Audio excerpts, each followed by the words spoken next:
Ellen Arantes é a napolina e nasceu sem nenhum tipo de problema de saúde.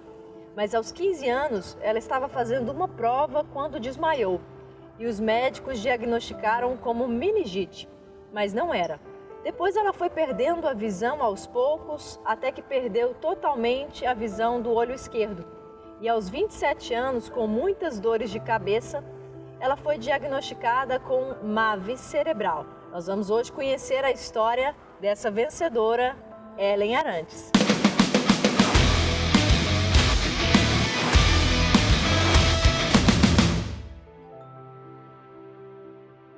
Quando você nasceu, sua mãe teve algum tipo de problema no parto? O médico já deu algum tipo de diagnóstico quando você nasceu, de algum tipo de problema? Ou você nasceu normal? Não, tudo normal, não tive nenhum diagnóstico, minha infância foi super normal, então não tinha nenhuma suspeita de nenhum problema grave, nem outros tipos de problemas, então tudo... Infância normal, Tudo brincando. normal. E aí, aos 15 anos, você estava fazendo uma prova, me conta mais sobre essa AVC que você teve, né? Eu estava no colégio fazendo uma prova, na época eu estudava no Colégio Galileu, aqui na cidade de Anápolis, e aí eu senti uma forte dor de cabeça, comecei a sentir uma dormência assim na mão, e a cabeça estava doendo tanto que eu desmaiei no meio da prova. Eles me levaram para o hospital, na verdade eu acabei passando por vários hospitais em Anápolis, que a suspeita no primeiro momento era meningite. Fiquei internada durante um tempo e não conseguiram confirmar esse diagnóstico e também não confirmaram o diagnóstico da doença também. Certo, e aí depois disso tudo você foi para casa, mas você teve algum tipo de sequela desse desmaio? Sim. Foi uma AVC, né? Foi. Na verdade eu perdi a memória, eu fiquei em coma mais ou menos 20 dias. Eu perdi os movimentos, né? No caso, eu demorei um pouco para recuperar os movimentos e perdi a fala também. Então, quando eu comecei a recuperar a fala, eu tentava falar, falava tudo errado. E mais ou menos 3 meses eu já tinha recuperado meus movimentos, já tinha recuperado a fala. A única coisa que ficou bem prejudicada foi a visão.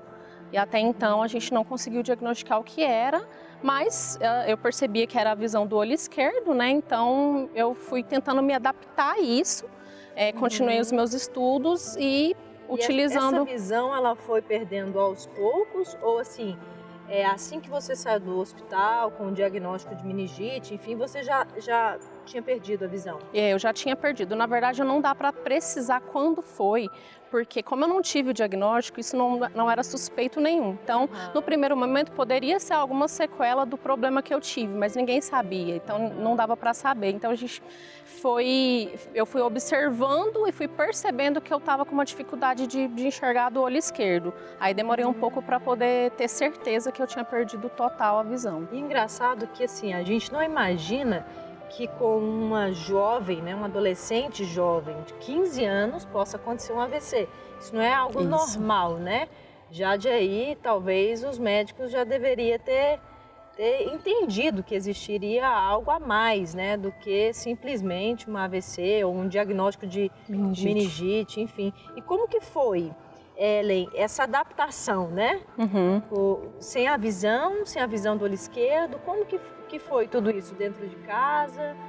Bom, eu tentei superar, eu não pensava e não focava nisso, né, na questão da dificuldade, pelo simples fato de estar bem, de ter recuperado os meus movimentos, ter recuperado a fala e ter conseguido levar adiante os meus estudos, isso para mim já era assim um presente de Deus muito grande. Viva, né? Isso.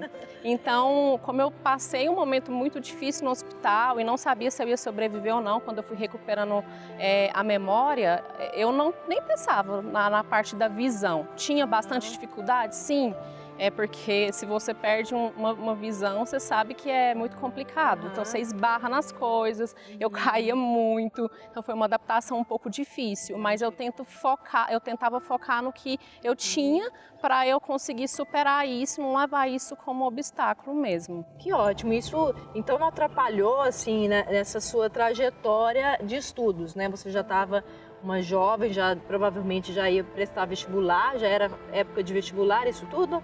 Isso.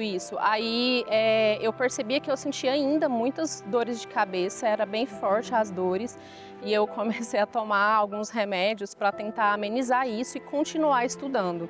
E eu consegui continuar estudando, consegui passar no vestibular, eu consegui passar na Universidade Estadual de Goiás, na UEG, aqui de Anápolis, e eu ainda passei muito bem, passei em 7º lugar para administração de empresas.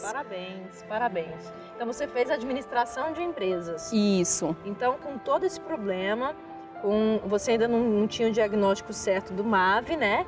Mas você tinha muitas dores de cabeça e mesmo assim continuou seus estudos, continuou tudo o que precisava para os seus estudos. Isso, aí quando eu entrei na faculdade, eu até então não tinha assim, intenção de tentar descobrir se eu tinha alguma doença, algo que não passava pela minha cabeça que era algo tão uma situação grave, que né? aconteceu e que você, não, aconteceu e daqui para frente vamos seguir vida. Isso.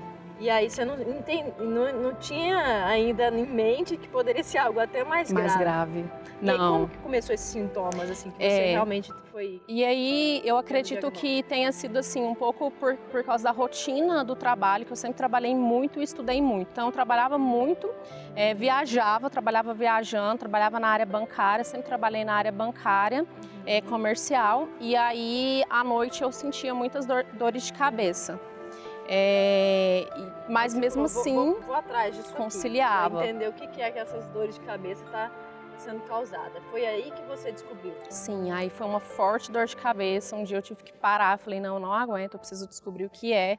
E aí... Não era nada que remédio tirava?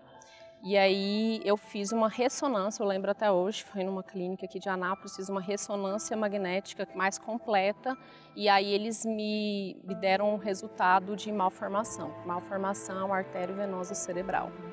Tem algo que eu achei interessante, quando você contou sua história para mim no e-mail, eu vi que você me disse que foi mais de 21 médicos. Sim. Isso acontece recorrente, eu acho, com muitas pessoas, né, que tentam diagnosticar algo que às vezes é tão singular, né? Às vezes é um problema assim que não são muitas pessoas que têm isso, que os médicos mesmos não sabem, né? E você foi em mais de 21 médicos. Sim. E aqui de Anápolis, do estado, ou você chegou aí para outros estados? Fui para outros estados. Eu fui para Brasília, eu fui para vários médicos em Goiânia, Anápolis mesmo acho que eu consultei com um médico só. E todos já me orientaram a buscar outros médicos especialistas, né? E aí eu tive que ir para São Paulo. São Paulo era tinha um médico referência para essa área, né? Para neurocirurgia. E aí eu encontrei esse médico, que foi o único médico que orientou a fazer a cirurgia tradicional, né, a cirurgia aberta. Os demais não, os demais falaram assim, não, vai para casa e segue sua vida, porque é uma bomba relógio, mas não tem o que ser feito, porque essa malformação ela está na região dos movimentos fala e visão e ela é muito profunda, não dá para abrir e mexer.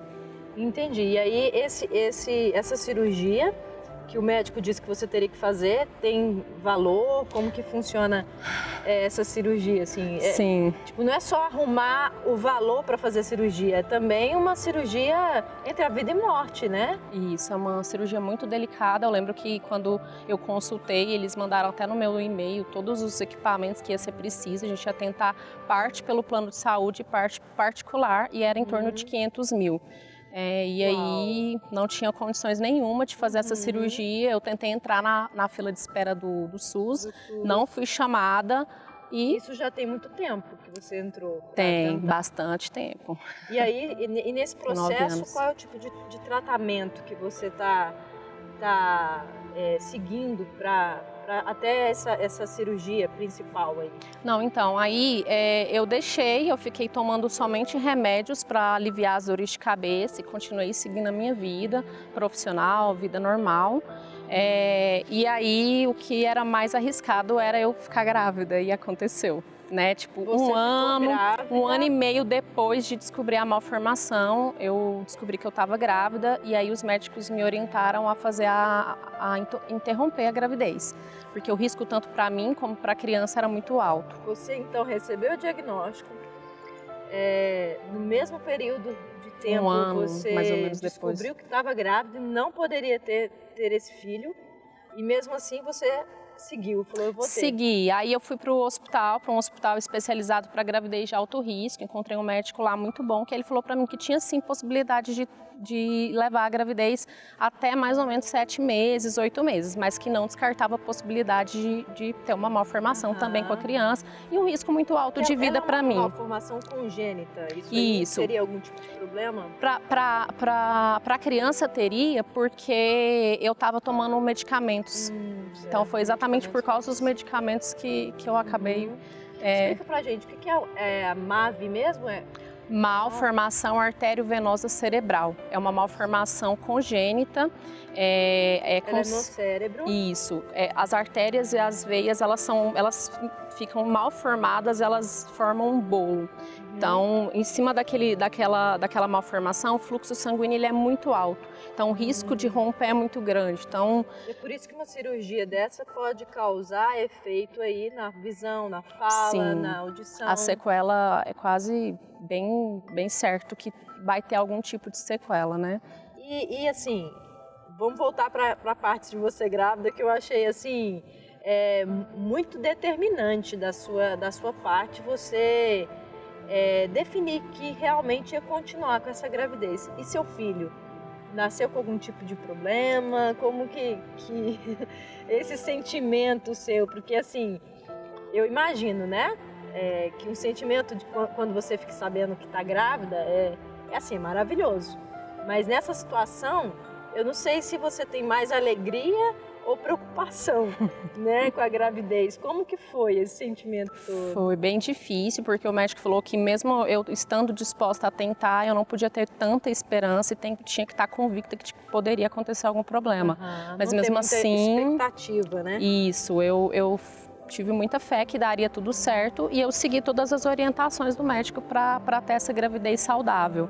E deu tudo certo, ele não tem nenhum problema, ele nasceu com 7 para 8 meses, sem nenhuma malformação, sem nenhuma doença. Que benção. O nome dele é? Pedro Miguel. Pedro Miguel. Então um abraço aí pro Pedro Miguel, que vai tá com 6 anos levar já. Essa história aí para a vida dele, com certeza. E agora eu quero falar de coisas assim que realmente vão inspirar todas as pessoas que estão nos assistindo, porque apesar de toda essa situação, você não ter a visão do olho esquerdo, ter com 15 anos passado por um AVC, né, com sequelas, ter descoberto essa malformação, que realmente você ainda está nessa luta, né? Você hoje trabalha, né, com gestão de vendas, né, no Banco Itaú. Explica um pouco mais o seu trabalho pra gente e aquela atividade que você também comentou comigo, que você ajuda equipes de venda enfim, se posicionarem no mercado. Como funciona isso tudo? Sim, aí eu segui carreira, né? Hoje eu trabalho na Rede, que é uma empresa do Grupo Itaú, com gestão de equipe de vendas. Estou de licença por causa do tratamento, né? Que está desde o finalzinho do ano passado que eu estou fazendo os procedimentos para preparar para a cirurgia. E eu gosto bastante da área comercial, da área de vendas. Então, como no dia a dia eu encontrei várias empresas com dificuldade nessa área, eu resolvi ajudar algumas pessoas nesse sentido, né? Você ajuda gratuitamente? Sim, sim. Enquanto eu estou com mais tempo hoje, porque eu estou de licença, assim que eu encontro... Você não quis ficar parada em casa esperando a hora da cirurgia. Isso. Você é agoniada e quer ajudar as pessoas, ainda assim. E aí eu gosto não muito. Não somente ser ajudada, né? O que eu acho legal disso é que, assim, apesar de todas essas circunstâncias, você se posicionar como uma pessoa que tem algo a oferecer, tem algo para dar, né? Para entregar. Isso é muito bonito, viu, Ellen? Quero te agradecer por ter contado a história. Espero que você disse que tá no processo aí para sua cirurgia, né? Já tem data? Eu já fiz uma que foi em abril, no final de abril, e aí eu devo fazer outra agora já no final de junho para preparar para outra cirurgia, que é a cirurgia mais complexa, né? Ainda não temos data definida, não. Definida, mas está nesse processo. Isso. Então, eu desejo tudo de bom para você, tá? Para essa cirurgia. Vamos marcar para depois de tudo isso a gente trazer você de volta para você contar como foi e com toda certeza vai ter sido um sucesso, tá? Parabéns pela sua história de sucesso e você que está nos assistindo, que tem uma história tão linda, tão desafiadora assim como a da Ellen, escreve pra gente no contato@rebecaromero.com.br e assista os outros vídeos lá no meu canal no YouTube. Grande abraço!